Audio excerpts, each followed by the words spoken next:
ధ్రువ ఆ పేరులోనే ఒక వైబ్రేషన్ వినిపిస్తూ ఉంది. ఇప్పటిదాకా కూడా కొన్ని సాంగ్స్ అలాగే కొన్ని సీన్స్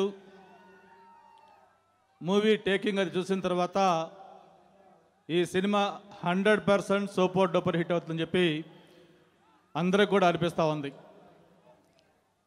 మరి ఈ సందర్భంగా ఈ కార్యక్రమానికి ఆహ్వానించి మీ అందరిని కూడా కలుసుకునే అవకాశం కల్పించినందుకు ముందుగా మిత్రులు అరవింద్ గారికి, అలాగే ఈ కార్యక్రమంలో పాల్గొంటున్న సోదరులు కేటీఆర్ గారికి, అలాగే ఈనాటి కథానాయకుడు సినిమాలో చక్కటి పర్ఫార్మ్ చేస్తున్న హీరో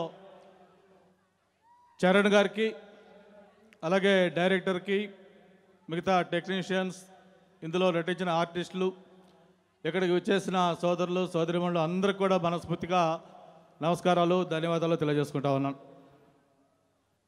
ఇంతకు ముందే బోయపాటి శ్రీనివాస్ గారు మాట్లాడుతూ కొన్ని విషయాలు చెప్పారు. ఒక చక్కటి ప్లాట్ఫామ్ క్రియేట్ చేసి ఎంతోమందికి ఒక వే చూపించిన మెగాస్టార్ గురించి కూడా చెప్పడం జరిగింది. మరి అటువంటి మెగాస్టార్కి వారసుడిగా రామ్ చరణ్ సినీ రంగంలో ప్రవేశించిన తర్వాత ఒక పక్క నటనతో పాటు ముఖ్యంగా వ్యక్తిత్వం, ఎందుకంటే ఇక్కడ మనం ప్రత్యేకంగా చెప్పుకోవాల్సింది ఒక మెగాస్టార్ తరుడైనప్పటికి కూడా ఎక్కడ ఎటువంటి ఈగోయిజం లేకుండా అందరితో కలిసిమెలిసి తను ఉండే ఒక వ్యక్తిత్వాన్ని సందర్భంగా అందరూ అభినందించాల్సిన అవసరం ఉంది. తనకు ఈ సినిమా సూపర్ డూపర్ హిట్ కావాలి.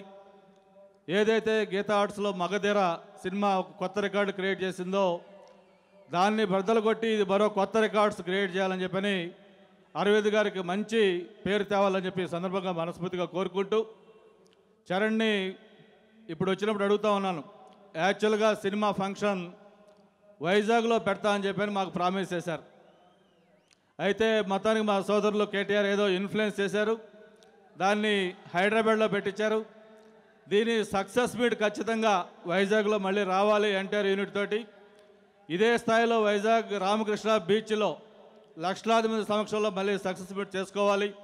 అలాగే దాంతోపాటు మాకు ఎక్స్ట్రా బోనస్ ఏంటంటే మెగాస్టార్ గారి ఖైదీ నెంబర్ 150 కూడా విశాఖలోనే ఖచ్చితంగా మళ్ళీ ఫంక్షన్ చేయాలని చెప్పి కూడా ఈ సందర్భంగా కోరుకుంటూ, మరి ఇందులో నటించిన ప్రతి ఒక్కరికి కూడా ఇదొక మెమరబుల్ హిట్ మిగలాలని చెప్పి మనస్ఫూర్తిగా కోరుకుంటూ, wish you all the best Charan. Thank you very much.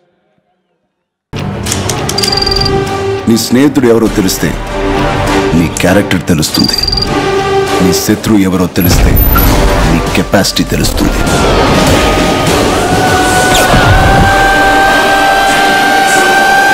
నా శత్రువుని సెలెక్ట్ చేసుకున్నాను.